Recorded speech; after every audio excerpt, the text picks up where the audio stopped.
ओं आस्तिकस्य मुनिर्माता भगिनी वासुकीस्तथा जरुत्कार मुनिर्पत्नी मनसा देवी नमस्तुते।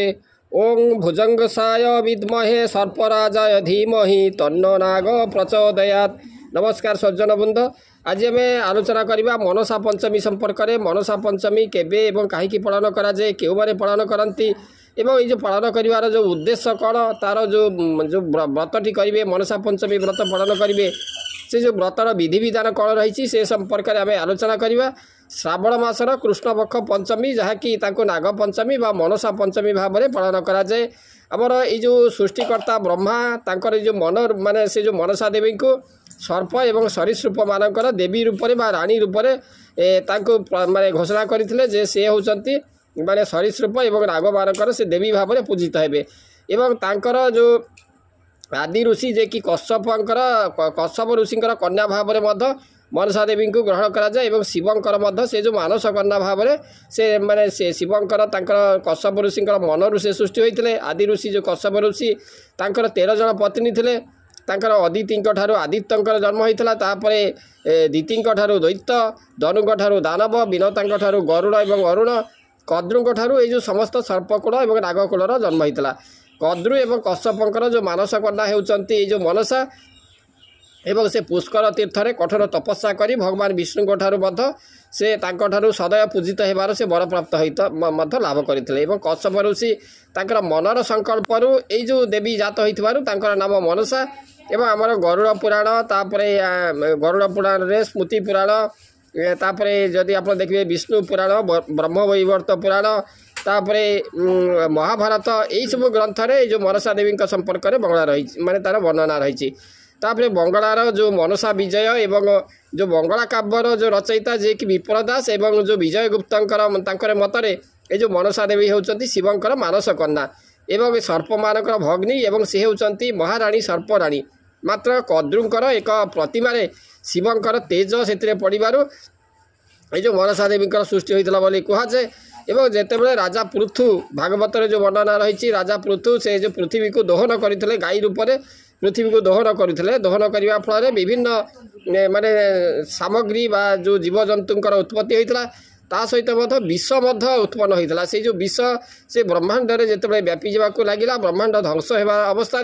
से ही समय कौन है ना वासुकी अनुरोध में से मनसा कौन करते निजर दिव्य शक्ति बल में सर्प मान को सृष्टि करी से जो विषर जो जड़ा को से ग्रहण कर जहाँफल कि ये जो विष त्रासरू पृथ्वी रक्षा पाई। एवं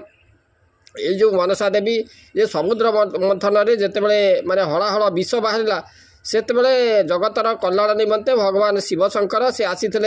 से जो विष को आंजुली नहीं पान करते एवं जहाँफल से केतोटी बिंदु तले पड़ जाता एवं ताहाकू ये जो सर्प मैंने से चाटी देते जहाँफल कि सर्प मैंने से विषाक्त एवं भयंकर से होगले एवं विषाक्त परिवेशर शोधन पाई ये जो देवता माने सर्प एवं शिवंकर अभिषेक कराइले। एतिकी बेले सर्पराणी मनसा से निजर स्वकीय पारदर्शिता बल से शिवंकर जो विष क्रिया को से ह्रास कर देवदानव मानकर से प्रिय पात्र हो पारिथिले। एवं से दिन थिला श्रावण मासर ये जो कृष्ण पक्ष पंचमी एवं आहरी अनेक स्थान में पालन कराए। श्रावण मासर शुक्ल पक्ष पंचमी जो मनसा पंचमी भाव में पालन कराए। जेहेतु ये जो विषर प्रभाव में जो महादेव शरीर उत्ताप वृद्धि पाई तेणु ये जो मनसा देवी से निजर जो स्वकीय शक्ति बल में से जो विषर प्रभाव को ह्रास करते जहाँफल कि जे माने से दिन ठारू माने से समस्त देवता मानकर प्रिय पात्र हो गले।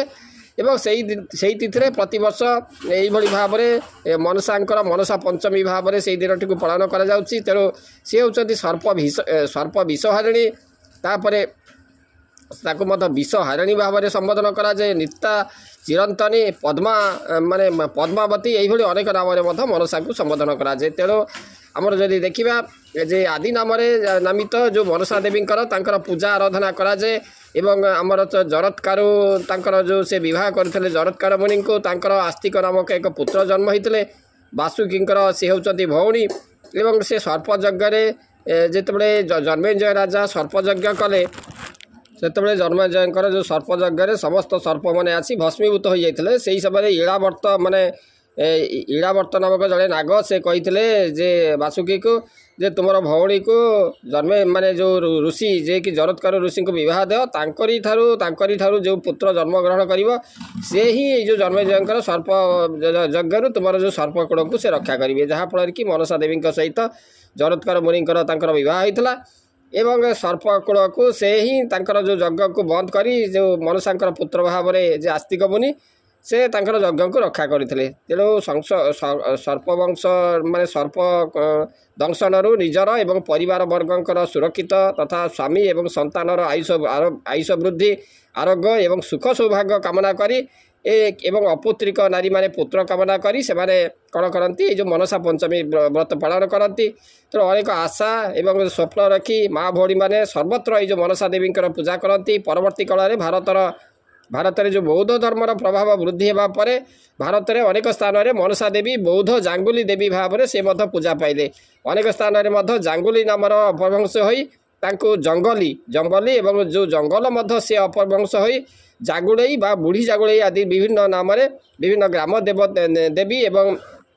पार्श्व देवी भाव में से जो मनसा देवी पूजा पाइले एवं मनसा देवी भारतर सर्वत्र विद्यमान एवं विशेषकर से कल्याणकारी देवी एवं वर्षा ऋतु जो सर्पघात मानक जलपूर्ण हो जो सर्प माने जो सर्प मानकर उपस्थिति भूपृष्ठ में बहुल भाव में दृश्यमान हुए तेणु सर्प आक्रमण रक्षा पाइबापी ये जो सर्प मानकर जो आशीर्वाद लाभ करने ये जो मनसा पंचमी रे देवी मनसांकर विशेष भाव में पूजा अर्चना करा जाए किंतु आम जब देखा बंगला झारखंड आसाम एवं ओडिशार किछि अंश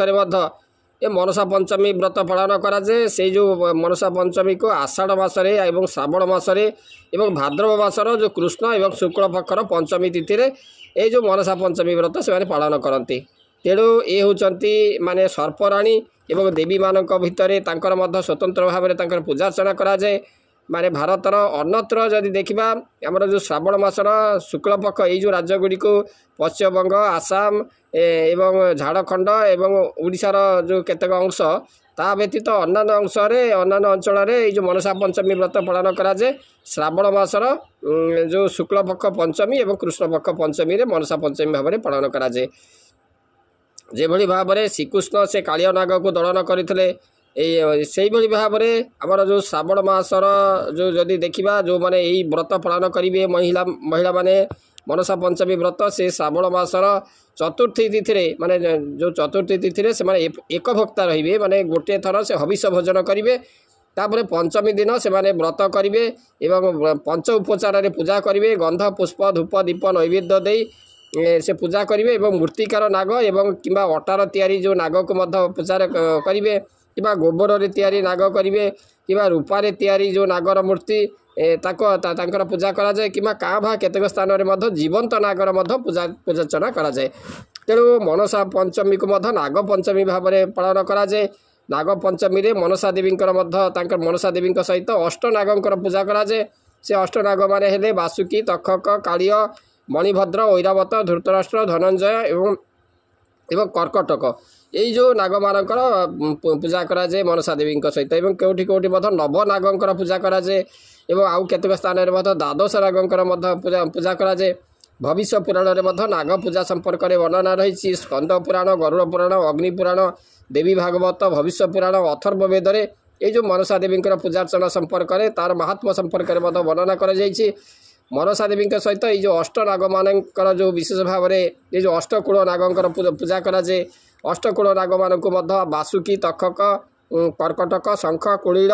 पद्म महापद्म ये जो एवं अनंत ये जो विष्णु यही भाव में से जो नाग मानक सहित पूजा कराए एवं अनंत होती से विष्णुकर शिर शोभित आ वासुकी नाग होची से पातालपुरवासी एवं पृथ्वी को से निज मस्तक से धारण करते आउ तक्षक होती से कालकूटधारी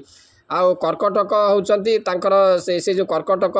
नाग से नाग मानक मध्य सुशोभाधारी एवं शंख होची से महाविषधारी या कुड़ील साग होची से कुड़ील नाग से घोर बदनधारी पद्म होची मध्य पद्ममाला विभूषित एवं महापद्म होची रुद्रंकर मस्तक से पूजा पाती तेणु भारतीय जोग साधनार जो अन्यतम अंश होची शरीरर जो सुप्त कुंडलिनी बा सुप्त सर्पशक्ति बा ताकू कहुए कुंडलिनी जागरण तेणु आमर जी सर्पाकार जो शक्ति आमर रही मूलाधार अधिष्ठान मणिपुर अनाहत विशुद्ध तापर आज्ञा चक्र दे से सहस्र राशि चक्र दे से मस्तिष्क तार जो प्रभाव हुए और प्रश्वास वायु को ताको नियंत्रण द्वारा ताको जागृत करा जाए जो कुंडलिनी शक्ति माने सर्प भली से जो कुंडलिनी शक्ति जो तेणु यो शक्तिर माने जागरण होउची मनसांकर आशीर्वाद फल यो शक्तिर जागरण करा जाए बोली कहा जाए। तापर या सहित मनसा पंचमी मनसांकर पूजा करा जाए कारण जो राहु एवं केतु द्वारा जातक जदि काल सर्प दोष थाए किंबा जदि कौन सी ग्रह दोष थाए किंबा तापर जो चारुचंडाल दोष यही जो दोष थाए से तार निवास माने निवारण निमंते ये मनसा पंचमी मनसा पूजा अनेक करती। तेणु आपण मैंने जानिले जे मनसा देवी कहीं जो मनसा पंचमी कौ मैंने पालन करती। आशा करे जो आलोचना आपण मानक भल लगी आज रोचे अस्तिकस्स मुनिर्मात भगिनी वासुकी तथा जरुत्कार मुनिर्पत्नी मनसा देवी नमस्तुते। ओं भुजंगसाय विद्महे सर्पराजाय धीमहि तन्नो नाग प्रचोदयात्।